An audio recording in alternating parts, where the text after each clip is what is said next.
Hello, I'm Howard Phillips Lovecraft, and today's question comes to us from a young person who wants to know what I think of the science fiction television serial known as Red Dwarf.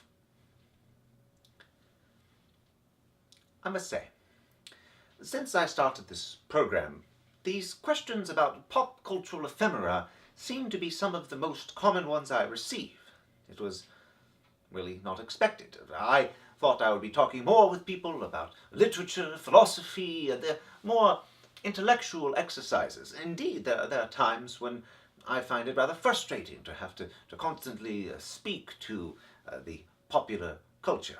But I did not care much for the popular taste of the hoi polloi during my own lifetime, and I did not think it fair to be expected to have some opinion on every little television show and film that caught the public imagination during those intervening years of my death. But I begun to rethink that approach. You see, these movies, shows, books, they're not just tales in and of themselves, but they speak to particular contexts in people's lives.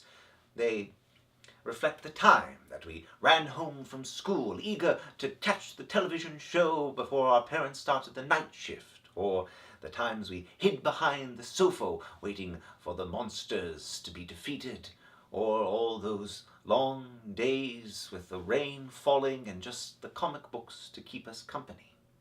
I understand that.